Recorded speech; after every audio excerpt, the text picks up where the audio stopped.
একটা জিনিস না বলে পারছি না, সেটা হলো পিনাকি ভট্টাচার্য। তার ভিডিও আমি আগে এত নিয়মিত দেখতাম না যতটা নিয়মিত এখন এই গেল ৩-৪ মাস ধরে দেখি। ধরেন ২টা ভিডিও দেখতে পারি নাই বা ৩টা ভিডিও দেখতে পারি নাই, ১ সপ্তাহ পরে যায় ৩টা ভিডিও একসাথে দেখে নিচ্ছি। এইভাবে দেখি আমি গেল কয়েক মাস ধরে। আমি তার এত ফ্যান কখনো ছিলাম না যতটা ফ্যান এই মুহূর্তে। তো কেন দেখি এখন? ধরেন আওয়ামী লীগ সরকার ক্ষমতায় ছিল, তখন হিন্দুরা যখন ব্যাপক সুযোগ সুবিধা নিত, পিনাকি ভট্টাচার্য দেশ ছাড়ল। তারপরে ফ্রান্সে আসার পরে ধারাবাহিকভাবে এই পুরো আওয়ামী লীগের সময়টা সে আওয়ামী লীগের বিরুদ্ধে কথা বলেছে, ভারতের বিরুদ্ধে কথা বলেছে, ভারতের পণ্য বয়কটের পক্ষে কাজ করেছে। এরপরে ক্ষমতা থেকে গেল, যাওয়ার পরে ইউনূস আসলো। ইউনূস আসার পরে কিন্তু আমাদের অনেক সুযোগ ছিল সরকারের সাথে মিলেমিশে, হ্যাঁ, পদে টদেও বসা যাইতো, বসে তারপরে আমরা ধান্দাবাজি করতে পারতাম। অনেক লোকজন সেই ধান্দাবাজিতে শুরু করেছেন, অনেক ছাত্র নেতারাও এই ধান্দাবাজি করেছেন। আজকে যারা এই যে মার খেলেন, এই ব্যক্তিরা কয়দিন আগে এনারা হাদি যখন মারা গেল তারপর বলেছিলাম যে বিপ্লবের যেটুকু বাকি আছে হাদির লাশ কবরে যাওয়ার আগে সেটা করতে হবে। ওনারা তখন প্রথম আলো ডেইলি স্টারের অফিসে যায় সুশীল সাজলেন। এই যে যে জাবেরকে গুলি করা হয়েছে তিনি ওই হাদির জানাজার সময় বক্তব্য দিয়েছেন, এটাকে কেন্দ্র করে যেন কোনো ধরনের মব সৃষ্টি করার না করা হয়, মব বানানোর চেষ্টা করেছেন এটারে।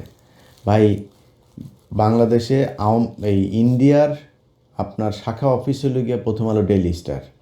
এই প্রথম আলো ডেইলি স্টারের বিরুদ্ধে কাজ করা মানে মব সৃষ্টি করা না। ৩২ নম্বরে বসে বাকশাল তৈরি করা হয়েছে, ৩২ নম্বরে বসে পরিকল্পনা করা হয়েছে মানুষকে না খাইয়ে মারার, দুর্ভিক্ষে ২৭ লাখ মানুষকে হত্যা করা হয়েছে, ১৫,০০০ জাসদের নেতাকর্মীকে হত্যা করা হয়েছে এই ৩২ নম্বরে বসে পরিকল্পনায়। সো এটা হচ্ছে একটা অভিশপ্ত বাড়ি।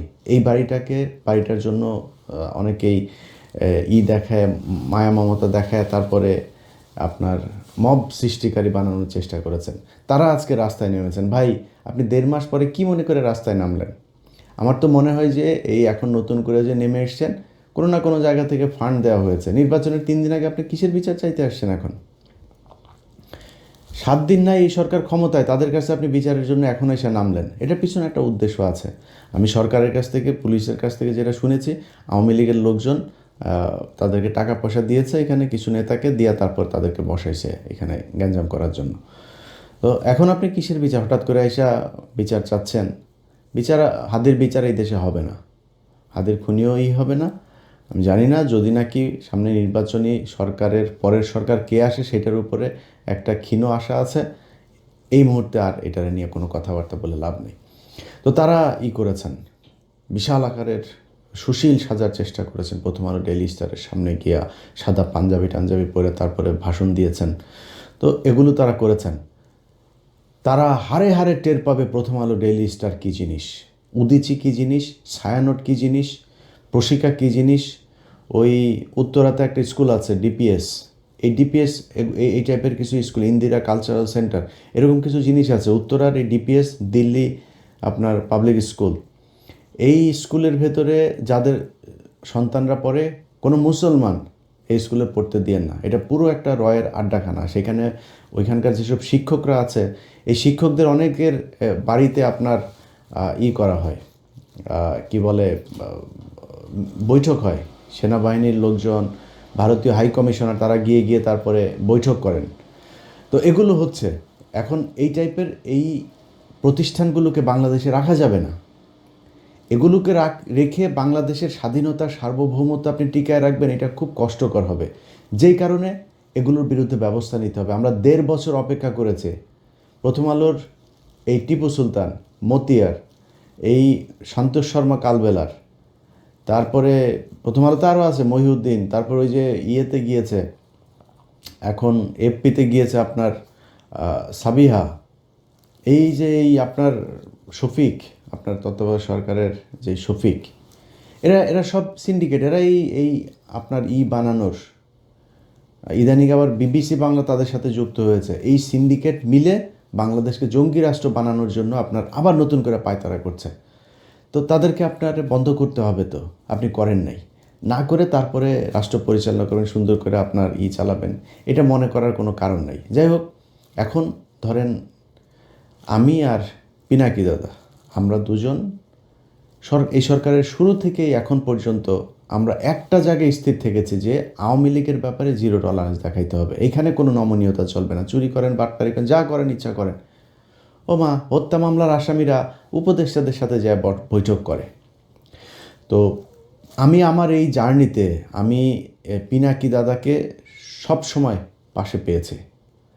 তিনি এই মুহূর্তে আমি মানে খুবই হতাশা নিয়ে আপনার মানে চুপচাপ বসে আছি, অনেক কিছু দেখেও না দেখার ভান করে অনেকে অনেক কিছু পাঠায়, ভাই আমি এটি নিয়ে আর এত মাথা ব্যথার কিছু, মন চাইলে একটু কথাবার্তা বলি, ওই কথা বলি। তো এগুলির বাইরে নতুন করে আর খুব বেশি কিছুতে যাইতে চাইতেছি না। কিন্তু যেই কাজটা আমার করতে হইতো, আমার পুরো কাজ দাদা করে ফেলছেন। সো যেই কারণে যারা দাদার ভিডিও দেখেন, আমার সাবস্ক্রাইবার যারা আছেন, দুইটা মানে আমাদের তো কমন আপনার ওনার আমার ইউটিউবে সাবস্ক্রাইবারও প্রায় সমান সমান। সো ওনার ভিডিও যারা দেখেন, আমার ভিডিও তারা দেখেন, আমার ভিডিও যারা দেখেন, ওনার ভিডিও তারা দেখেন। আমার সাবস্ক্রাইবার যা আছে সবাইরে বললাম আপনারা ওইখানে চলে যান, ওইখানে গিয়ে দাদার ভিডিও দেখেন। দাদার কথাবার্তা যেটা, ওইটা মনে করবেন আমার ভাষা। উনি আমি যা বলতে চাই, আমার কথাগুলি উনি কেমন যেন বলে দেয়। আমি গত 3-4 মাসে বিচার কারণে বিগ ফ্যান হয়ে গিয়েছি তার। মানে আমার অনেক কথা আছে, যে কথাগুলি একদম হুবহু সেই কথাগুলো তার মুখ দিয়ে বের হচ্ছে।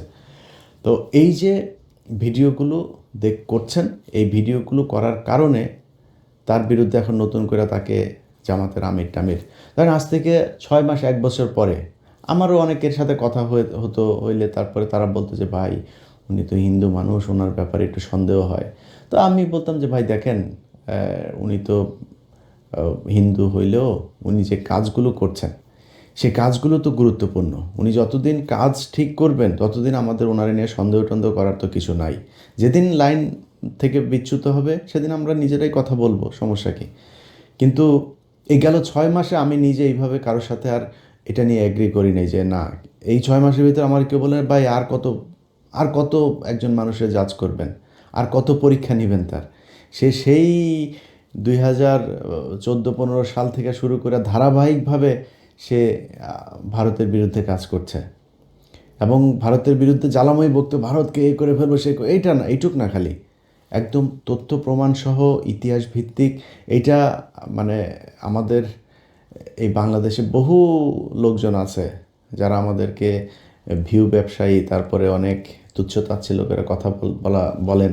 তাদের ভেতরে অনেকেই এখন ইউটিউবে, যেমন ধরেন মাসুদ কামাল এক সময় বলতো যে আমরা হইলাম গিয়া টাকা পয়সার জন্য ভিডিওতে কথা বলি। হ্যাঁ, মাসুদ কামালের যে ইউটিউব চ্যানেল আছে ওইটাতে মনিটাইজেশন করে নাই, 1 টাকাও উনি কামাই করেন না, ফ্রি সোশ্যাল সার্ভিস দেন। ভিডিও করার আগে মনিটাইজেশন কেমনে করা লাগে সেই হিসাব করে তারপরে শুরু করেছেন। যার সাথে কথা বলেন তিনি বলেছেন, ভাই কয়দিন পরই মানে মনিটাইজ হওয়ার আগে পাগল হয়ে গেছে, কবে হবে, কেমনে হবে, কেমনে তাড়াতাড়ি করা যায়। হ্যাঁ, চিঠি আসে না কেন, কোড আসে না কেন গুগল থেকে, কত কিচ্ছা কাহিনী। এখন তিনি টাকা খান, তার ভিডিও একটা আপনি চ্যানেলে দিয়েন, সাথে সাথে কপিরাইট খেয়ে যাবেন। আমি ইলিয়াস একমাত্র অধম ব্যক্তি যিনি আমার ভিডিও নেয় কত মানুষ চালায়, 10,000, 20,000, 50,000 টাকা কামায়, কারণে ইলিয়াস কোনো দিন কপিরাইট দেয় নাই। অথচ আমরাই হইলাম গিয়া খুব অনাহারি, অভাবী, ইউটিউবের টাকা দিয়ে আমরা চালাই।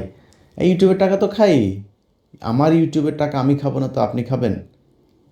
কিন্তু যারা এতদিন ধরে টাকার ব্যাপারে খুব দেখাইতেন, আমাদের অচ্ছুত একটা ভাব নিয়ে কথাবার্তা বলতেন, তারা আজকে টাকা খান কেন ইউটিউবের? মনিটাইজেশন অন করেছেন কেন আপনারা? চ্যানেল করার আগে মনিটাইজেশন অন করার চেষ্টা করেন। তো ওনাদের কাছে খুব খারাপ লাগে পিনাকি এখন যেগুলো বলে। তো গত 6 মাস ধরে আমার কেউ এটা বললে তারা সরাসরি বলেছে যে ভাই এটা বন্ধ করেন। পিনাকি যদি, আমি জানি না সে এখনও হিন্দু আছে কিনা, যদি সে হিন্দু হয়ে থাকে তাহলে সে জেনুইন হিন্দু, অরিজিনাল হিন্দু যদি কেউ হয়ে থাকে তাকে তিনি বহুশ্বরবাদ হইতে পারবে না। তো এটা হিন্দু ধর্ম অনুযায়ী আপনাকে এক ঈশ্বরবাদ হইতে হবে। তো উনি হিন্দু ধর্মের একদম যেসব বিষয়গুলো সমালোচনা করার মতো উনি নিজেই সমালোচনা করেন সেগুলো নিয়ে, এবং খুবই তথ্য প্রমাণ এভিডেন্স দিয়ে তারপরে করেন। সো ওনারে নিয়ে জাজ করা বন্ধ করেন। উনি যা বলছেন এগুলো বলার কারণে বিএনপি ওনার বিরুদ্ধে এখন উঠে পড়ে লেগেছেন যে উনি হইল গিয়া দেশদ্রোহী, উনি পাকিস্তানের প্রেসিডেন্ট, জামাতের আমির। একই কথা আমারও বলে। আমি যদিও একটু যে বললাম না, আমি কিছুটা সুবিধাজনক জায়গায় আছি, আর ভাল লাগে না এই দেশের বিরুদ্ধে কথা বলতে। যে অনেক প্রভাবশালী সেনা প্রধান থেকে শুরু করে অনেক প্রভাবশালী মানুষের বিরুদ্ধে কথা বলেছে, ব্যক্তিগত শত্রু হয়েছে। লাভটা হয়েছে কি? 5 তারিখের পরে এই দেশ ঠিক হয় নাই। এই দেশ জীবনে কোনো দিন ঠিক হবে, মানে নিকট ভবিষ্যতে ঠিক হবে, এটা আমার মনে হয় না। যদি জামাত ক্ষমতায় আসে, একটা ক্ষীণ আলো মানুষের মাঝে আছে। যদি না আসে, সেই ক্ষেত্রে ভবিষ্যৎ অন্ধকার। তো এখন বিএনপির লোকজন সব ওনার বিরুদ্ধে লেগেছেন যে পিনাকি হইল গিয়া দেশদ্রোহী, পিনাকি তাদের বিরুদ্ধে জামাত ইসলামের টাকা পয়সা খেয়েটে। ভাই, পিনাকি কার কাছ থেকে টাকা খেয়েছেন ওই হিসাব আপনার নেওয়ার দরকার নেই। পিনাকি যেটা বলে সেটার কাউন্টার ন্যারেটিভ আপনার কাছে আছে। আপনার পক্ষে কাজ করে বিরিয়ানির দোকান থেকে টাকা খাওয়া মাল, তারপরে নানান ধরনের ডিজিএফআইয়ের ভাতাপ্রাপ্ত লোকজন, তারপরে আছে এরকম সব ধান্দাবাজগুলো একসাথে যা মিলেছে। এখন এইসব ধান্দাবাজ আপনি 2-4 কোটিও যদি নিয়ে পাশে বিরান, তো এটারে দিয়া কি পিনাকি ইলিয়াসের কাউন্টার দেওয়া যাবে? গেল না কেন? আপনার পক্ষে কথা বলে না কেন? সেটা চিন্তা করেন। পিনাকি ইলিয়াস আপনার দলে থাকলে যারা বিরিয়ানির দোকানে টাকা খায় তাদের চাইতে উপরে থাকতে পারতো না? তো পিনাকি ইলিয়াস যায় নাই কেন আপনার দলে? সেটা চিন্তা করেন। আপনার কাছে টাকা চেয়েছিল, তো ফাঁস করে দেন। যদি টাকা চেয়ে থাকি, পিনাকিদা যদি টাকা চেয়ে থাকে, দেন দরবার করে থাকে, ফাঁস করে দেন, কোনো সমস্যা নেই। তারা টাকার জন্য চাইতেন, তারা কিছু জিনিস চেয়েছিল এই বিএনপির কাছ থেকে, বিএনপি সেটা করে নাই। সে বিএনপির কি, যে আওয়ামী লীগের লোকজনকে আপনারা আনতে পারবেন না।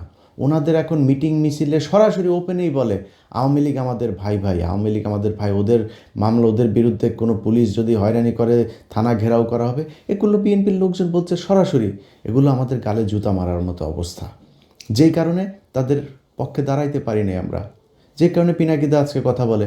আর পিনাকিদা যেই কথাগুলো বলে, ওটার আপনার কাছে কোনো জবাব আছে? ও আপনি ফ্যামিলি কার্ড দিবেন, সেই ফ্যামিলি কার্ড দেওয়ার জন্য মানুষের কাছ থেকে কিছু জায়গায় টাকা নেওয়া হচ্ছে, কিছু জায়গায় বলা হচ্ছে এটা এটিএম মেশিনে ঢুকাইলে নাকি টাকা কচকচ করে বের হয়ে আসবে, কিছু জায়গায় বলে পান বিড়ি চা নাস্তা যা আছে সব ফ্রি দিবে, কেউ বলে চাল ফ্রি দিবে, কেউ বলে 200 টাকার বাজার করলে 100 টাকা ফ্রি। আরে ভাই, এই কী অবস্থা? ট্রিটমেন্ট করতে গেলেও বলে সেখানে এই কার্ড ঢুকায় তারপরে ট্রিটমেন্ট ফ্রি করা যাবে। মানুষের কাছ থেকে বলে টাকা হাওলা তো করা যাবে ব্যাংক থেকে এই টাকা দিয়া। এই হয়েছে অবস্থা। ক্ষমতায় যাওয়ার আগেই একটা কার্ড নিয়ে আপনারা দুর্নীতি শুরু করেছেন, মিথ্যাচার শুরু করেছেন। ক্ষমতায় যাওয়ার পরে আপনারা কি করবেন আমরা সেটা চিন্তা করেন। এখন জামাত ইসলামের সাথে লাগতে যান। জামাত ইসলামের ক্ষমতায় যাওয়ার ইয়ে নাই, জামাত ইসলামের ক্ষমতায় যাওয়ার ইয়ে নাই, এটা সত্যি কথা, অভিজ্ঞতা নাই। আপনাদের মতো ব্যাংকের টাকা লুটপাট করার অভিজ্ঞতাও নাই, এটাও সত্যি কথা। আপনাদের মতো বিদ্যুৎ না দিয়া তারপরে আপনারা কিমি বিক্রি করেছেন, এগুলো সত্যি কথা। আর অনেক কিছু আছে যেগুলো আপনারা করছেন। তো এই যে কাজগুলো করেছেন, এটা তো জামাতের নাই। জামাত ইসলামের অভিজ্ঞতা আছে কিসের? জামাত ইসলাম তাদের সংগঠন, তাদের নিজস্ব প্রযুক্তি, নিজস্ব চিন্তাভাবনা, নিজস্ব পলিসি দিয়ে সাউথ এশিয়ার ভেতরে শীর্ষস্থানে নিয়ে গিয়েছিল তাদের ইসলামী ব্যাংকে। তাদের প্রতিষ্ঠানে যান, কোনো গ্যাঞ্জাম আছে? তাদের প্রতিষ্ঠানে যান, কোনো লস আছে? তাদের প্রতিষ্ঠানে কোনো বিশৃঙ্খলা আছে? নাই।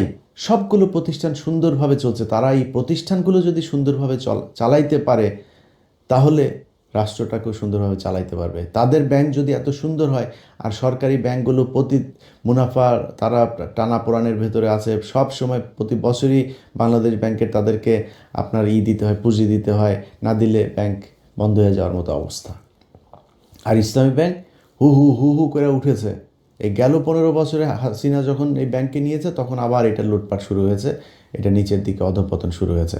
আবার জামাত ইসলাম নিয়েছে, এখন আবার উপরের দিকে যাচ্ছে। তো তারা তো এই অভিজ্ঞতা দেখিয়েছে যে সৎ যোগ্য লোকজন দিয়ে কিভাবে তাদের প্রতিষ্ঠান পরিচালনা করা হয়, ওই লোকজন দিয়ে তারা রাষ্ট্র পরিচালনা করতে পারবে। এখন আপনি কি করতে পারবেন? আপনারা যারা চাঁদা নিয়ে বহিষ্কার হয়েছে তাদেরকে দলে এনেছেন। ঋণ খেলাপি যারা, সেই খেলাপি ঋণগ্রস্তদেরকে আপনি দলে মনোনয়ন দিয়েছেন। ভাই, বিএনপির রাজনীতি এখান থেকে বের হয়ে আসতে হবে। পিনাকি আর ইলিয়াসটা নিয়ে সারাদিন গুতাগুতি করে লাভ নাই। আপনারা নিজেদের পলিসি নিজেরা চেঞ্জ করতে হবে। যেই লোকজনকে দিয়ে আপনি টাকা পয়সা নিয়ে 5 কোটি টাকা নিয়ে আপনি মনোনয়ন দিয়েছেন, সে 50 কোটি টাকা ইনকাম করবে, এটাই স্বাভাবিক। একদম মানে জাস্ট একটু সুবিধাজনক জায়গায় থাকার জন্য বললাম। 0.1% সৎ, একদম 99.9% একদম সব অসৎ। এই বিএনপিতে সব অসৎ। এখন অসৎ মানেই আবার এখানে আবার কিছু বিষয় আছে। বিএনপিতে বিশাল একটা সংখ্যা আছে যারা এন্টি ইন্ডিয়ান। বিএনপিতে অনেক ভালো কিছু মানুষ আছে, আর ভালো মানুষের সংখ্যা কী সেটা আমি জানি না। কিন্তু এই সরকারি টাকা পয়সা টেন্ডার নিয়ে তারপরে আমার এই কথাটা শুনে যাদের বিএনপি যাদের খারাপ লাগলো, আমার অনেকে বিএনপির এমপি ক্যান্ডিডেট অনেকের সাথে ভালো সম্পর্ক আছে, তো ওনাদের অনেকে কষ্ট পাইতে পারেন। ভাই, আমার এই ভিডিওটা পজ দিয়া চোখটা বন্ধ করে একটু চিন্তা করেন তো, যে আপনি আগে এমপি ছিলেন বা এবার এমপি হবেন, হওয়ার পরে এই যে টেন্ডার নিয়ে সরকারি টাকা 200 কোটি টাকার একটা প্রজেক্ট থেকে 30 কোটি টাকা আপনি খাবেন না? নিজের মানে গালি দেওয়ার আগে নিজের বুকের মধ্যে হাত দিয়ে চোখটা বন্ধ করে একটু জিজ্ঞেস করেন খাবেন কিনা। তা এটার মানেই তো অসৎ, এটাই বুঝাইতে চেয়েছি। 99.9% তাদের এটা ব্যবসা হিসাবে নিয়েছে, যে এটা সিস্টেমটা এরকম। এই সিস্টেমে বাংলাদেশের রাজনীতি চালানো যাবে না, কারণ এমন একটা দল আপনাদের ঘাড়ের উপরে নিঃশ্বাস ফেলছে, যারা 1 টাকার দুর্নীতি করে না, যারা কারোর বাড়িঘর দখল করে না, যারা ঘুষ খায় না, সুদ খায় না, যারা আরেকজনের মেয়েকে দেখে ইভটিজিং করে না, যারা ওই আপনার বাড়ি করতে গেলে রড সিমেন্ট ইট দেওয়ার জন্য আপনার বাড়িতে যায় হামলা চালায় না, আপনার দোকানে গিয়ে চাঁদাবাজি করে না, সেই দলটার সাথে আপনাকে কম্পিটিশনে থাকতে হইলে আপনাকে ওইরকম কোনো একটা কিছু নিয়ে আসতে হবে। আগের পলিসি দিয়ে রাজনীতি করতে গেলে আওয়ামী লীগের সাথে নিয়ে না, আওয়ামী লীগের সাথে আরও কোনো দল যদি সাথে নেন, সেগুলো নিয়েও লাভ নেই। কারণ সাধারণ মানুষ বুঝতে শিখেছে, ঘরের মধ্যে বসে একটা নারী ফোনের মধ্যে দেখছে যে একটা মেয়ে ভোট চাইতে গিয়েছে, তার পেটের মধ্যে লাথি মারা হয়েছে, আপনারা ভোট দিবে সেই ব্যক্তি? আপনি জোর করে মানুষের কাছ থেকে আপনার সামনে ধানের শীষের মিছিলে যাবে, সেই ব্যক্তি ভোটের দিন দাঁড়িপাল্লায় ভোট দিবে, আপনি জিতে যাবেন? এত স্বপ্ন দেখা উচিত না। যাই হোক, আমাদের নিয়ে সমালোচনা না করে আপনাদের উচিত হবে এই নিজেদের সংশোধন করা। নিজেদের সংশোধন করলে আমার মনে হয় আপনাদের দলের জন্য ভালো হবে। সবশেষ সবাইরে আবারও বলি, পিনাকিদার ভিডিওগুলো, প্রতিটা ভিডিও যারা দেখেন নাই তারা গত 2 মাস ধরে কী কী ভিডিও করেছে পিছনে যায় ওনার চ্যানেলে গিয়ে তারপরে সাবস্ক্রাইব করে আসবেন, সাবস্ক্রাইব করবেন। যাদের মনে হয় যে যারা দেশের জন্য কাজ করে তাদের চ্যানেলে সাবস্ক্রাইব করবেন, তাদের পেজে ফলো দিয়ে রাখবেন। আশপাশের লোকজনকে নিয়ে ফোন দিয়া তারপরে দাদার চ্যানেলে বলবেন যে এই ফোনটা দেন, ওর চ্যানেলে ইউটিউবে ঢুইকা দাদার চ্যানেলটা খুঁজে বের করে সাবস্ক্রাইব করাই দিবেন। প্রথম আলোতে যদি ও 20 মিলিয়ন ইউটিউব চ্যানেলে সাবস্ক্রাইবার থাকে, ওইখান থেকে বের হবেন, বের হয়ে আসে দাদার চ্যানেলে ঢুকবেন। এটা দেখার দরকার আছে। মানে আমি আর আমার নিয়ে মার্কেটিং করলাম না, কারণ আমি এখন ভাই খুব অসহায়ের মতো আছি। আমার মানে ভাল লাগে না আর। এই গত 1.5 বছরে যা দেখলাম, কত মানুষকে ফেরেস্তার মতো মনে করতাম, শালা সব মালখোর। এই মালখোরদের দিয়ে আর বেশি বিপ্লব দেখাইতে ভাল লাগে না, এই জন্য একটু সুবিধাজনক অবস্থায় আছি। দাদা এখনও বিপ্লবের ঠিক জায়গায় আছে, এই জন্য দাদার এখানে যাইতে বললাম। ভিডিও দেখেন, দেখে ডিসিশন নেন ভোট কাকে দিবেন কাকে দিবেন না। সবাই ভালো থাকবেন, আল্লাহ হাফেজ।